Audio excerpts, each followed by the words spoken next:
भन्छन् नि, यदि तपाईको बोल्ने स्किल राम्रो छ भने तपाईले हरेक फिल्डमा चान्स पाउनुहुन्छ र हरेक मान्छेको मन जित्न सफल हुनुहुन्छ, चाहे त्यो बिजनेसको दुनियाँमा होस् या चाहे त्यो पर्सनल लाइफमा किन नहोस्। कसैको एटेन्सन पाउनु छ भने हजुरले उनीहरू कुन वर्डले एटेन्सन दिन्छन् त्यो जान्नुपर्ने हुन्छ।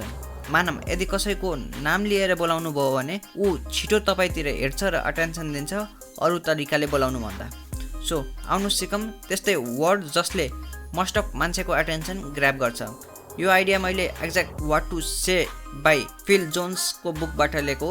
यो बुकलाई चाहिँ मैले 3टा पार्टमा डिभाइड गर्छु। फर्स्ट भनेको चाहिँ एटेन्सन, हामीले चाहिँ एटेन्सन कसरी ग्र्याब गर्न सकिन्छ। सेकेन्ड भनेको चाहिँ हामीले चाहिँ इन्ट्रेस्ट कसरी ल्याउन सकिन्छ कुनै पनि प्रोडक्ट बेच्न या आफ्नो कुरा सुनाउनको लागि लिसनरलाई। र तेस्रो भनेको डिसिजन मेकिङ, आफ्नो लिसनर वा आफ्नो अडियन्सलाई चाहिँ कसरी चाहिँ हामीले चाहेको डिसिजन उसले पिक गरोस् भनेर चाहिँ कसरी गराउन सकिन्छ। लेट्स बिगिन है त।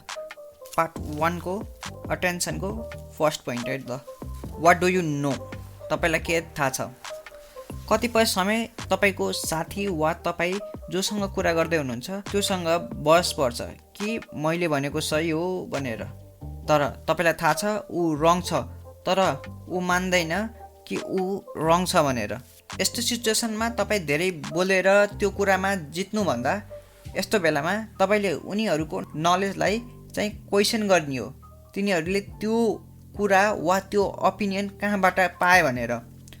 एउटा सिम्पल क्वेसन गरेर what do you know about, त्यसपछि आफ्नो स्टेटमेन्ट राख्नुहोस्। मानम तपाईँलाई के थाहा छ हाम्रो बिजनेसको बारेमा र हामीले कसरी काम गर्छौँ भनेर। यो क्वेसनले अर्को मान्छेलाई रियलाइज गराउँछ कि उनीहरूको ओपिनियन चाहिँ गलत पनि हुनसक्छ भनेर।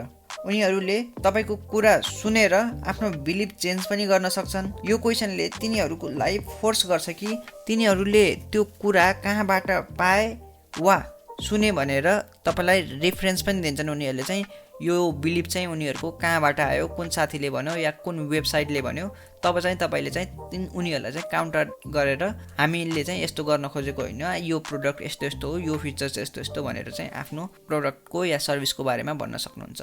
उनीहरूलाई चाहिँ बिलिभ गराउन सक्नुहुन्छ कि हजुरको प्रोडक्ट या सर्भिस चाहिँ बेस्ट छ भनेर। तपाईँले भनेको कुरा चाहिँ राइट छ भनेर चाहिँ तपाईँले त्यो एग्रिमेन्ट चाहिँ जित्न सक्नुहुन्छ त्यसरी सिम्पल वेमा, डिबेट नगरिकन। यसको अरू इक्जाम्पल पनि बुझौँ। What do you know about how things really work here. अर्को what do you know about the benefit of तपाईँको प्रोडक्ट। अर्को what do you know about us, our business and the way we do think differently. यो केही example हुन् जहाँ चाहिँ तपाईँले यो फ्रेज युज गर्न सक्नुहुन्छ, वाट डु यु नो, र तपाईँले आफ्नो अपोनेन्टलाई चाहिँ डिबेट नगरिकन त्यो एग्रिमेन्ट चाहिँ जित्न सक्नुहुन्छ। सेकेन्ड पोइन्ट चाहिँ I am not sure if it's for you but. एउटा मोस्ट कमन रिजन हामी चाहिँ हाम्रो आइडिया, प्रोडक्ट अर सर्भिसको बारेमा अरूसँग भन्न डराउँछौँ किनकि हामी रिजेक्ट हुन्छौँ कि भन्ने डरले। तब हजुरको यो म्याजिकल वर्ड युज गर्नु आफ्नो सेन्टेन्समा, I am not sure if it's for you, त्यसपछि आफ्नो स्टेटमेन्ट राख्नुहोस्। फर इक्जाम्पल तपाईँ यसरी सुरु गर्न सक्नुहुन्छ, म पक्का छैन कि यो सामान तपाईँको लागि हो कि होइन भनेर, बट यसको यस्तो यस्तो फाइदा छ। यदि तपाईँ इन्ट्रेस्टेड हुनुहुन्छ भने वा तपाईँको कोही साथी यसमा इन्ट्रेस्टेड छ भने हामीलाई सम्पर्क गर्नुहोला वा हामीलाई भन्नुहोला। जब तपाईँ यो simple rejection free approach use गर्नुहुन्छ तब तपाईँ यो दुईटा मध्ये एउटा सुन्न पाउनुहुन्छ अघिको मान्छेबाट कि ऊ इन्ट्रेस्टेड छ र त्यो सामान किन्न चाहन्छ, वा वर्स्ट केसमा उसले भन्न सक्छ म सोचेर भन्छु वा मेरो कोही साथीले यस्तो कुरा खोजेमा म हजुरलाई रिफर गर्छु वा सम्झिन्छु भनेर।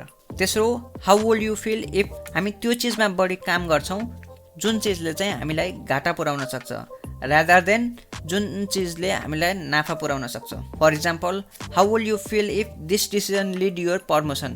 तपाईँ कस्तो महसुस गर्नुहुन्छ यदि यो डिसिजनले गर्दाखेरि चाहिँ हजुरको प्रमोसन भयो भने। How will you feel if your competitors passed you. How will you feel if you lost everything. माथिको इक्जाम्पलले लिसनरलाई एक्साइटेड गराउँछ कि तिनीहरूको फ्युचरको लागि र तिनीहरूलाई रिजन दिन्छ कि तिनीहरू गुड न्युजको लागि एक्सन लिउन् वा ब्याड न्युजलाई एभोइड गर्नलाई एक्सन लिउन् भनेर। माथिको पोइन्ट चाहिँ तपाईँले कसैको एटेन्सन ग्र्याब गर्नलाई चाहिँ त्यो फ्रेजहरू चाहिँ युज गर्न सक्नुहुन्छ। र अब आयो पार्ट 2। तपाईँले चाहिँ एटेन्सन ग्र्याब गरिसकेपछि उनीहरूलाई चाहिँ इन्ट्रेस्टेड बनाउनु पर्छ। पार्ट 2 को पोइन्ट नम्बर 1 चाहिँ जस्ट इमेजिन हो है त। तपाईँलाई थाहा छ हरेक मान्छेले उसले लिएको डिसिजन दुईचोटि बनाउँछ। पहिला त उसले आफ्नो माइन्डमा हाइपोथेटिकल्ली बनाउँछ, बल्ल दोस्रोचोटि चाहिँ रियालिटीमा बनाउँछ। धेरै जस्तो मान्छेहरूले डिसिजन तब लिन्छन् जब तपाईँले भनेको कुरा तिनीहरूले आफ्नो दिमाग र माइन्डमा चाहिँ इमेजिन गर्न सक्छन्। यदि तपाईँको प्रडक्ट र सर्भिसको स्टोरीबाट तिनीहरूले इमेजिन गर्न सकेनन् भने तिनीहरूले त्यो सर्भिस किन्दैनन्। जब हामी बच्चा हुँदा टिचरहरूले कहानी सुनाउँदा एका देशमा एउटा रानी थियो, धेरै पहिलाको कुरा, यस्तो फ्रेजले हामीले इमेजिन गर्थ्यौँ र त्यो कहानीलाई चाहिँ इन्जोय गर्दै सुन्थ्यौँ। तर त्यही सेम टेक्निक लाएर आजकलका एडल्टहरूलाई त्यो प्रोडक्ट सर्भिस तपाईँले बेच्न सक्नुहुन्न। सो हजुरले चाहिँ यो म्याजिकल फ्रेज युज गर्नुपर्छ, जस्ट इमेजिन। इक्जाम्पल लिएर बुझाउँ है त। Just imagine the look on your wife face when you give this gift. जब तपाईँ यो गिफ्ट हजुरको श्रीमतीलाई दिनुहुन्छ, इमेजिन गर्नुहोस् कि उहाँको अनुहारमा कस्तो लुक आउँछ होला। जस्ट इमेजिन गर्नुहोस् कि यदि तपाईँले यो बुक संसारको भिडियो हेरेर आफ्नो लाइफमा एप्लाई गर्नुभयो भने हजुरले 1 इयरमा हजुर कहाँ पुग्नुहुन्छ भनेर। जब तपाईँ आफ्नो लिसनरलाई जस्ट इमेजिन भनेर सेन्टेन्स सुरु गर्नुहुन्छ तब तिनीहरूको सबकन्सियस माइन्डमा एउटा इमेज भ्यू चाहिँ ओपन हुन्छ। तपाईँलाई जुन स्टोरी सुनाउनुहुन्छ उनीहरूले त्यही कुरा इमेजिन गर्छन्। त्यही भएर यदि तपाईँले पनि कसैलाई केही कुरा स्टोरी टेल गर्दै हुनुहुन्छ भने स्टार्टिङमा चाहिँ जस्ट इमेजिन भन्न चाहिँ नछुटाउनु होला है त। सेकेन्ड भनेको चाहिँ when will be a good time. एउटा बिगेस्ट रिजन जब तपाईँ आफ्नो आइडिया और आफ्नो प्रोडक्टलाई चाहिँ ठुलो मान्छे वा ठुलो कम्पनीलाई चाहिँ देखाउन जानुहुन्छ तब तपाईँले यो सुन्नुहुन्छ होला कि तिनीहरूसँग तपाईँको त्यो प्रोडक्ट या तपाईँको कुरा सुन्ने चाहिँ टाइम छैन भनेर। आउनुहोस् यसलाई चाहिँ कसरी डिल गर्ने र एउटा सिम्पल फ्रेजबाट है त। त्यो when will be a good time. तपाईँलाई थाहै छ टाइम एकदम भ्यालुएबल चिज हो भनेर। अझै बिजनेसको वर्ल्डमा त टाइमको एकदमै इम्पोर्टेन्ट छ। टाइमलाई त मनी भनेर नि क्यालकुलेट गर्छन्। त्यही भएर हजुरको आइडिया धेरै जस्तो बिजनेस कम्पनी र अरू लिसनरहरूले सुन्दै नसुनिकन रिजेक्ट गरिदिन्छन्। सो त्यतिखेर हजुरले यो फ्रेज युज गर्नुहोस्, when will be a good time, त्यसपछि आफ्नो सेन्टेन्स राख्नुहोस्। फर इक्जाम्पल जब तपाईँ यो फ्रेज युज गर्नुहुन्छ हजुरको अडियन्सको माइन्डमा क्लिक गर्छ कि उनीहरूसँग तपाईँको लागि टाइम नै टाइम छ भनेर। यसले एकदमै केयरफुल तरिकाले रिजेक्सनलाई डिल गर्छ र अडियन्सको माइन्डमा यो फिल गराउँछ कि उनीहरूसँग डिस्कसनको लागि टाइम नै टाइम छ भनेर। For example when will be a good time for me to start working with you, when will be a good time talk about this again. यस्तै फ्रेजहरू चाहिँ तपाईँले अरूहरू पनि युज गर्न सक्नुहुन्छ। अब तपाईँले आफ्नो लिसनरको अटेन्सन पनि ग्र्याब गरिसक्नु भयो, तिनीहरूलाई आफ्नो प्रोडक्ट या आफ्नो कुरामा इन्ट्रेस्टेड पनि बनाइसक्नु भयो। अब लास्ट भनेको चाहिँ उनीहरूलाई चाहिँ डिसिजन जुन तपाईँले चाहनुहुन्छ कि तिनीहरूले त्यो डिसिजन लिउन् त्यो चाहिँ कसरी ल्याउने है त, पार्ट 3 मा है त। ल पार्ट 3 को डिसिजन मेकिङमा चाहिँ फर्स्ट पोइन्ट भनेको 2 टाइप्स अफ पिपल। जब तपाईँको अगाडि दुईवटा अप्सन राखेको हुन्छ तब तपाईँ एकदम सोचमा पर्नुहुन्छ दुईवटा मध्ये कुन चाहिँ रोज्ने भनेर।